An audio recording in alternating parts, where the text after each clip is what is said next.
Hello YouTube, Sam here from youtube.com/onlivegamer for the new Boston, and in this tutorial we're going to continue working on the favorites viewer.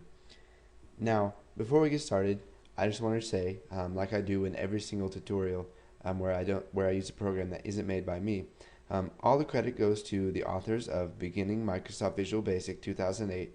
And the authors are Theron Willis and Brian Newsom. They created this great program that I'm using to teach you guys some object-oriented programming techniques, and I'm going to explain it to you in a lot of detail, and you don't have to have the book yourself. So if you don't know what you see right here and you don't know what that is, then you may want to move back to one of the previous tutorials. So we'll go ahead and let's create a for each loop that will process each line in our file. So we'll start off by typing for each, and we're going to use string line in string lines. So basically what we're saying is for each of the lines in our array of lines, so we've got our file and we split it up into separate lines. For each line in there, what do we want to do? Well, we want to search for our URL. So we can use a simple if statement. So if string line dot starts with, now this is pretty self-explanatory, determines whether the beginning of the string instance matches the specified string.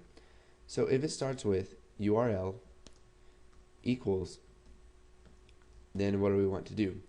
We want to set URL equal to string line dot substring at index of 4. So, and if this happens, we just want to exit our for loop because we have found what we're looking for and we don't need to go through the rest of the for loop.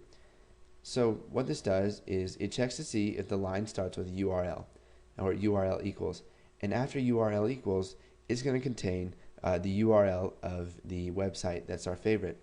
So what we do is we set URL, which is a public variable, it's a string.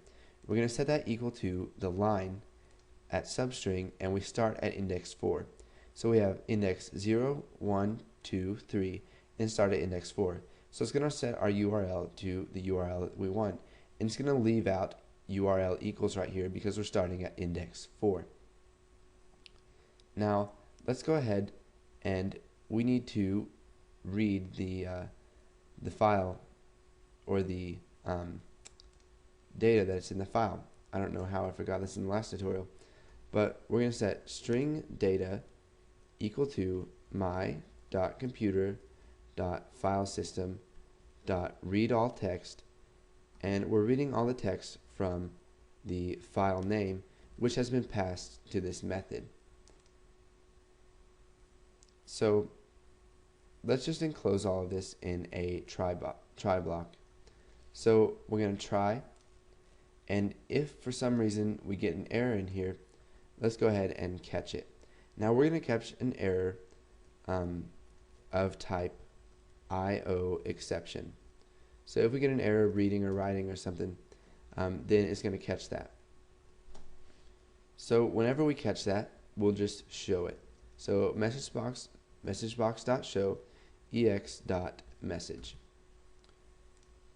Okay, so now that we've created our web favorites class, remember to put this line in right here that I forgot from the previous tutorial, which basically reads the lines, reads all the text of the file into string data.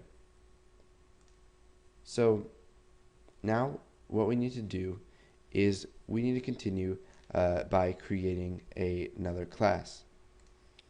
So we'll come over here to favorites viewer YouTube, we'll right click, and we will add another class. Now let me go ahead and shrink this down. Now this class is going to be called WebFavoriteCollection. Now this is going to hold objects for each of our favorites that have been read from our computer.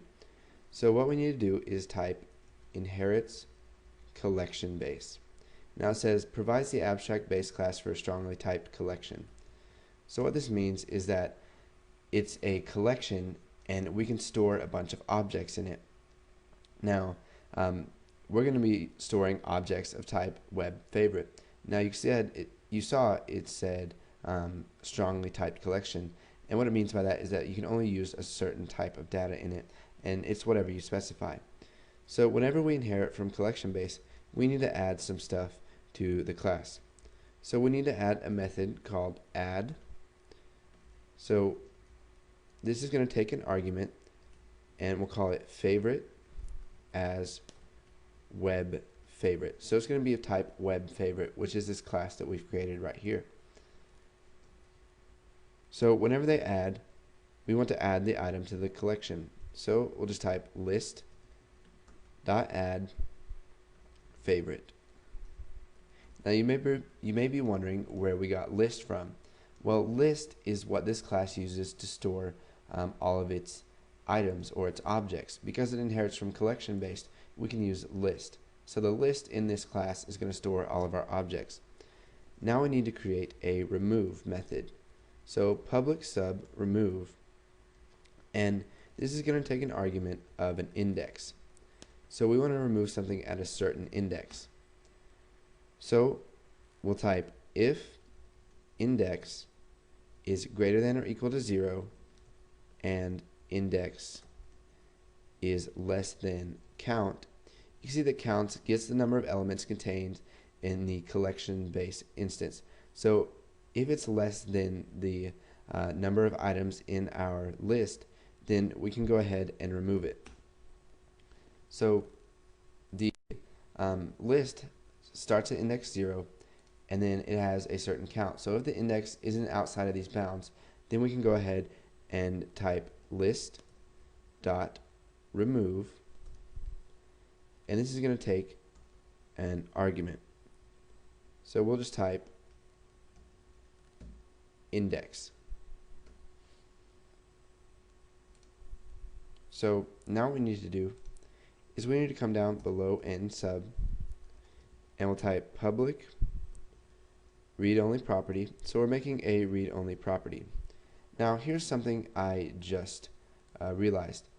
The writers of this book have messed up. They took an index for the argument of this, but when they used remove and used an index, and it will never find that, because when it tries to remove, it'll look at that number and be like, well, there's nothing in here with that value, so we're not going to remove it. So we need to use list.remove at index. So we'll create a read-only property called item, and it's going to take an argument by val index as integer. So whenever they access the item property, they're going to have to put an index in as the integer, and it's going to give them back the item at that index. And we want to make it of type web favorite, because this collection holds a whole bunch of web favorite objects. So what we want to do is we want to give them back an item from our collection or our list based on what its index is. So we want to return, and we want to use ctype because we're going to be converting object types. So we'll type list dot item at index, and we want to convert that to type web favorite. So what it does is it's going to return a value, and it's going to take the value in our list, which is our collection that we have for this class, at the item at the index of the index that they gave us. So let's say we've got a web favorite at index of 5, and it's equal to YouTube.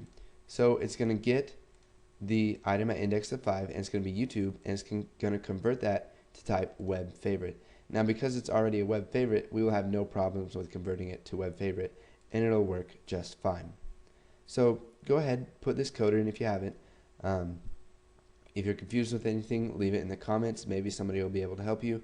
I might even be able to monitor the comments and see if people need help. So thanks for watching, and stay tuned for the next tutorial.